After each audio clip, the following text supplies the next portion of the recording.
Great. So we're going to talk about tomorrow's game shortly, but obviously we had a game at the weekend. We were on the road at Maidenhead, lost the game 4-2. Yeah. You know, days have passed. What's your thoughts on it? Yeah, well, obviously really disappointed at the time. It was a little bit of a common theme, really. Halifax failed down here. Similar games, 60% possession. Should have been 2-0 up after 8 minutes. They clear one. The keeper makes a great point blank save. Jason follows up. They then centre half clears it off the line. Should be 2 up, and we just weren't aggressive defensively, and it cost us some soft goals. Nobody should ever run through the team. I mean, for the third goal, the lad's run from his own half across 2 players. Listen, it was actually a fantastic individual goal, but it shouldn't happen. Someone should commit a foul or should get in the way of it and take a foul. So yeah, the nature of the goals just changed the game. It was they were soft goals to give away at bad times. Possession-wise, chances created-wise, all the stats were great. Obviously, the one that matters is the end result, and it went against us. I mean, we sort of grafted to get back in the game. The second half was dominant, and then we then we go and give away a sort of a sealer, if you like, on the break. So it was disappointing, not defining, but disappointing. It was a game we wanted to win, of course it was. It was a game we set up not to lose, which made the way we conceded the goals even worse, because we set up with an extra man at the back. So you did expect them to use that between them. They knew they could commit to more tackles. They'd have a bloke behind them, not going to get a red, they're not going to be last man. They can go in with the player and not sit off. So yeah, I thought defensively, listen, we've had some great defensive performances, especially on the road. York, Kidderminster not that long ago, couple of clean sheets, brilliant aggression. So we do have that in abundance, but for some reason, Saturday we got undone with that. A little bit of quality there, and I'll say that, but mostly poor defending. And like I said, we could have been really out of sight in about 15 minutes, but it felt like one of those days, and we've had a few too many of those, so not ideal, to be fair. No. And I've got to say, you know, obviously lost the game 4-2, but both our goals were quality goals. I mean, JP's finish and Charlie Carter as well. The second goal, fantastic. I didn't realise, actually. I watched it back yesterday, back to front, typical Wanderers goal. We're playing some great stuff. And I think if there was one area I am confident we can solve, it's defending and not conceding. I feel like we've got that in the team. We've proven that this year. But it's a tough division, and you never say never, really. Every game is different. I thought Maidenhead sort of played it to credit to Dev and his management team and the boys, you know what I mean? A couple of individual good goals. They played the ref a blind the second half. I think Craig in goal had the ball for about 8.5 minutes for goal kicks. We had it up without the ref bothering to do anything. But listen, that don't lose your matches necessarily. There's plenty enough that we control, that we need to control, and that's what we're focused on. Okay, now just sticking with Saturday's game, this isn't something we often talk about, but there were, you know, from a minority, I hasten to add, some problems off the pitch. Can you just tell us? Oh no, yeah, I mean a proper. I mean, listen, yeah. Cause people, at the end of the game, I mentioned the fans, and people are thinking, "Blimey, not me." But no, I mean, I don't know if there's a more insignificant word than minority. It's even less than a minority. Yeah. A significant minority. No, we've just got a couple of dickheads that are coming home and away. So we're basically just gonna get rid of them really quickly. I don't.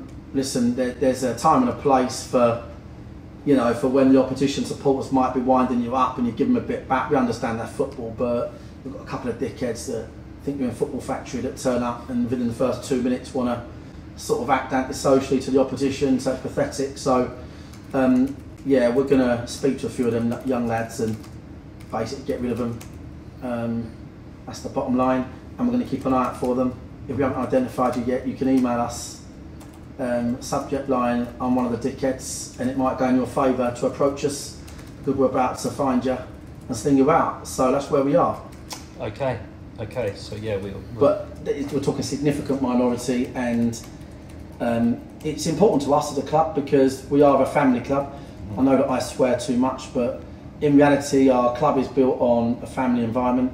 A huge proportion of our crowd is family based, home and away, and we just don't want proactive antisocial behaviour. So that's where we are with that. And I will say, I don't know why on earth grounds don't segregate, but you know that's a bit puzzling. They're good people at Maidenhead. Maybe it's a logistical thing, and maybe they can't finance the way to do that. I don't even know. But you have to be able to segregate grounds to add the grading. So I don't know why grounds don't. However, that don't excuse anything at all. Maidenhead fans were well behaved, and of course what they've done was they used the dickheads to get right behind their team and then sing them on to victory. So fair play to them. This is it. I need to remember it can be counterproductive. Exactly, mate. Yeah. There you go.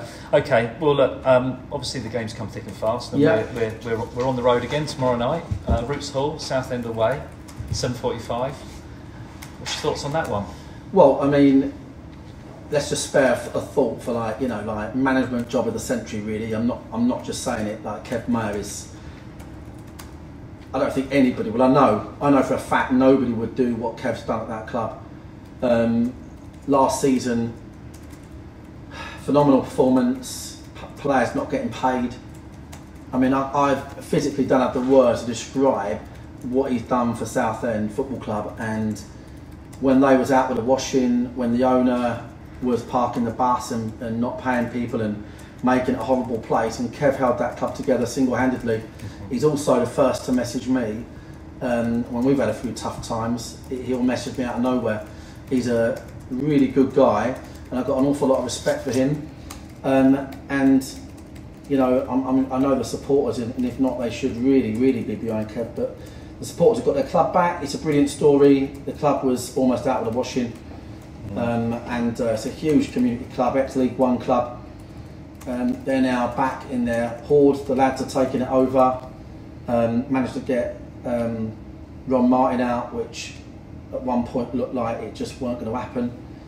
And yeah, I mean, you're talking about a manager that's had a 10-point deduction, been unable to sign players. He's had a squad that's going game to game, 13 players. He can't sign people. He's kept them going. They'd be in the playoffs. It's easy to talk people up, but I have to credit what he's done there. Obviously, we'd love to fucking beat him. Is from our point of view, and we've had some great games against them. We beat them down here. I think it's our first win of the season, 2-1. They're a tidy side. They're a club they're going to be very much next season looking at really sort of getting back into the EFL. That'd be their plan. Yeah.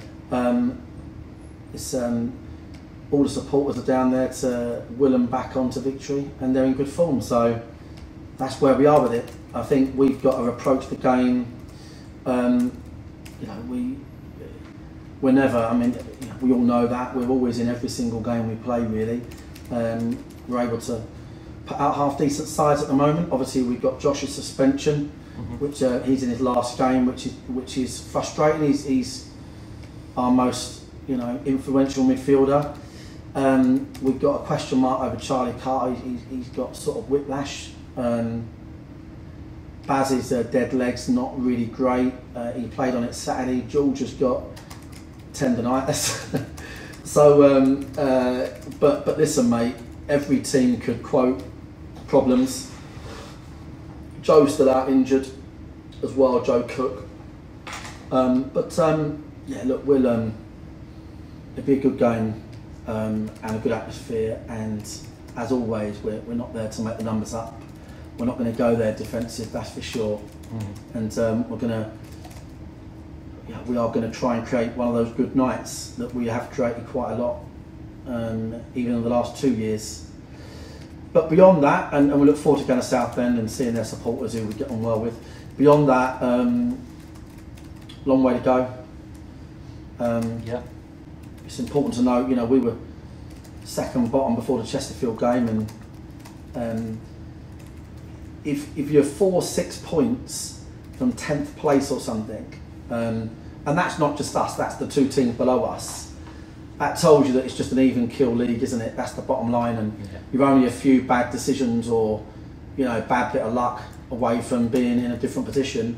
So it tells you in 9 games that the variance in that time is going to be probably pretty high. There's going to be teams that get sucked in, sucked out. Of course, it's, you know, you look at the table, everybody does, but it's only the bravest really that just worry about what they're doing. That's what we have to do. We're not afraid of playing anybody. I like the idea of the Easter weekend. I like the idea of the Friday, Monday, and thinking 6 points. You know, I think from our point of view, we're chasing the points, not the teams. I think that's where we're at. We're looking at 10 points across 9 games, which is a more than achievable return, and that's where we'll focus our pressure really, on that return and nowhere else. Okay, and just finally from me, obviously it's always a great atmosphere down at Roots Hall, proper football ground. Tomorrow the coach departs at 4:30 and we've still got some seats available, not many, but if you'd like to come and join us, please visit dwfc.co.uk, get your seat booked. Unless you're 14 and on ketamine like the other lot. Yeah, in which case, don't bother. Yeah. But yeah, no, I'm sure there'll be a strong following down there tomorrow night, and as ever, the supporters will get me